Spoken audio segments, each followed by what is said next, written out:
Diálogo com as Sombras. Autoria de Hermínio Miranda. Continuação do capítulo 2. Quero falar aqui daquela fé sobre a qual Paulo escreveu seu belíssimo poema no capítulo 11 da Epístola aos Hebreus. A fé, disse ele, é a garantia do que se espera, a prova das realidades invisíveis.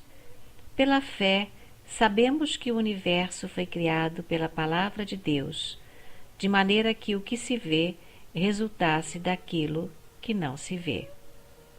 Abre nota de rodapé. O texto citado é da Bíblia de Jerusalém. Fecha nota de rodapé. Em Paulo, a fé era o suporte das realidades que o conhecimento ainda não atingira.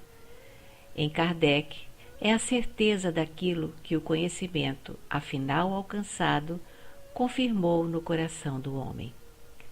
Para o Cristo, a fé do tamanho de uma semente de mostarda bastaria para remover montanhas.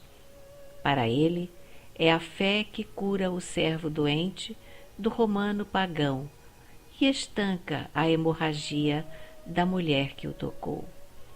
É a ausência de fé que ele censura docemente nos discípulos que temeram a tempestade e a morte. É ainda a falta de fé que ele repreende nos discípulos ao expulsar o espírito que atormentava o jovem lunático. Abre parênteses, Mateus 17, 14 a 20. Fecha parênteses. Os discípulos vieram, então, ter com Jesus em particular e lhe perguntaram: por que não podemos nós outros expulsar esse demônio? Respondeu-lhes Jesus: por causa da vossa incredulidade.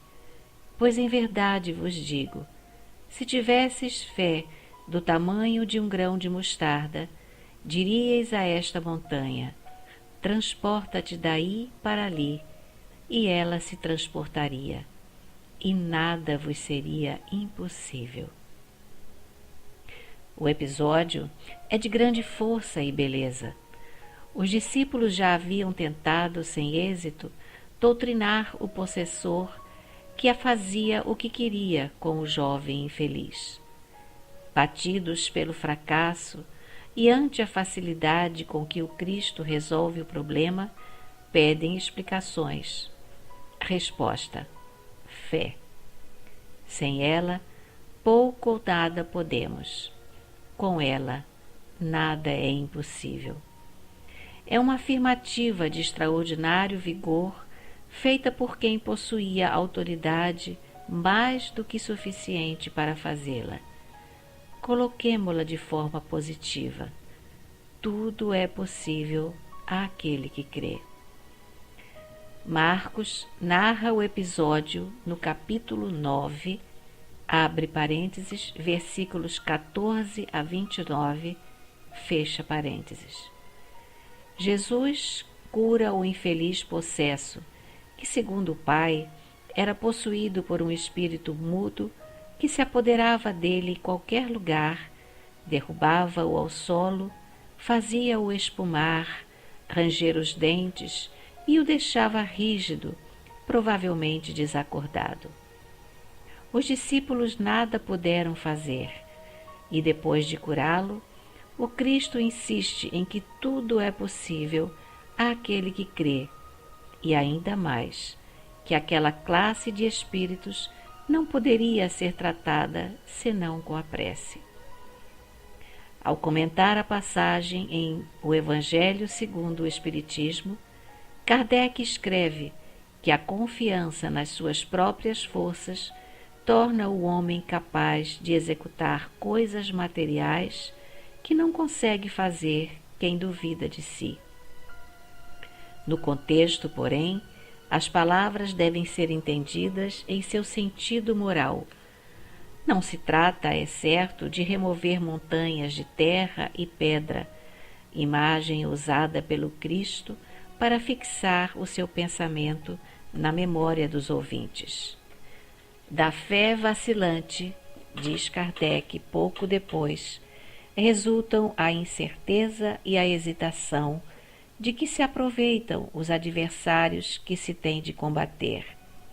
Essa fé não procura os meios de vencer, porque não acredita que possa vencer. Abre parênteses, destaque meu. Fecha parênteses. O comentário de Kardec é de transcendental importância.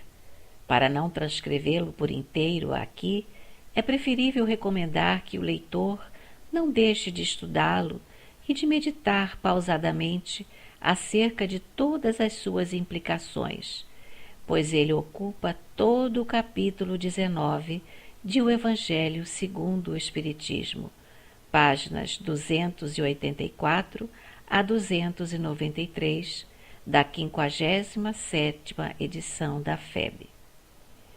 É também aí que o codificador escreveu sua famosa sentença: fé inabalável só é a que pode encarar de frente a razão em todas as épocas da humanidade.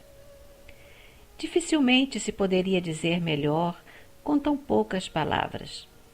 A conceituação de fé tornou-se com Kardec definitiva.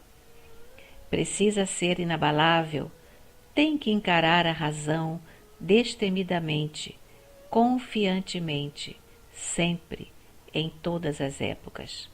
Somente assim será inabalável. Fora disso, pode ser crença, suspeita, opinião, parecer, conjetura, presunção, mas não será fé.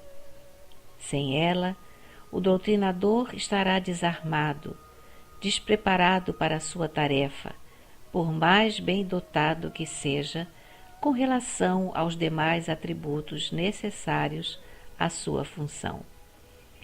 Ele precisa estar confiante nos poderes espirituais que sustentam o seu trabalho, sem os quais nenhuma tarefa de desobsessão é possível, e todos os riscos são iminentes e inevitáveis.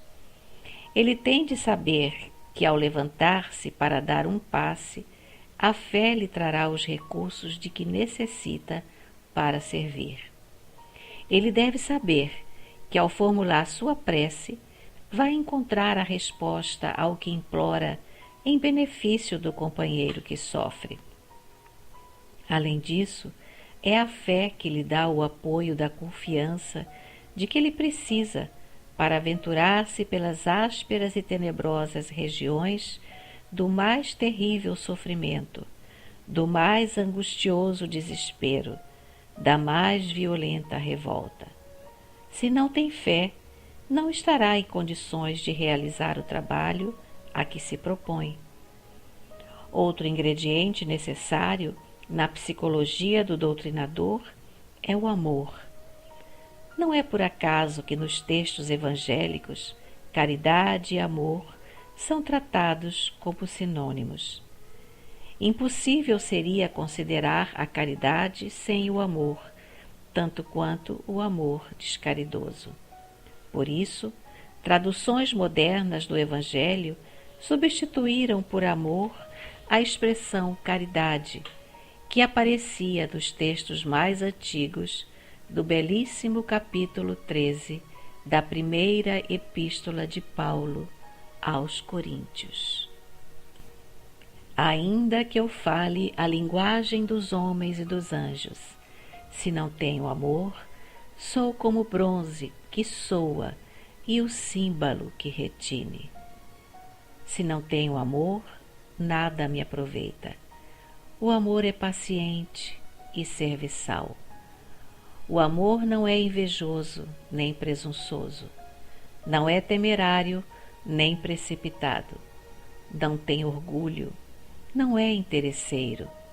Não se irrita. Não se alegra com a injustiça, e sim com a verdade.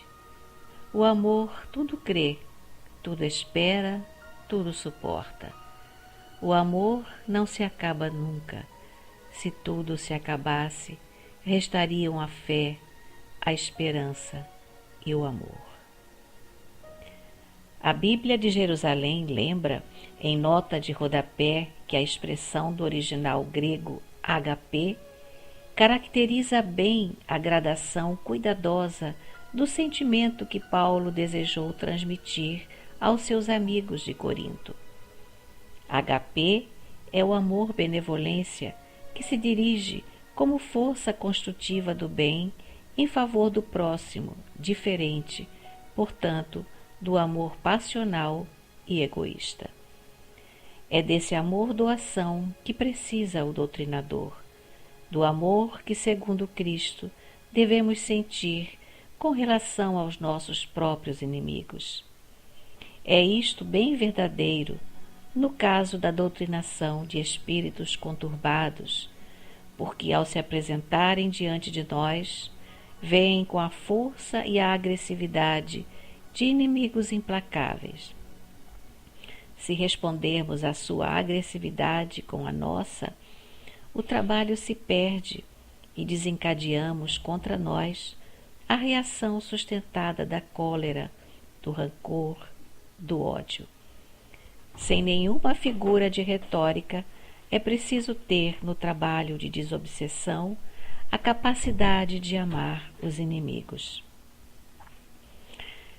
É preciso, escrevia eu em Reformador de fevereiro de 1975, ter muito amor a dar para distribuí-lo assim indiscriminadamente a qualquer companheiro espiritual que se manifeste.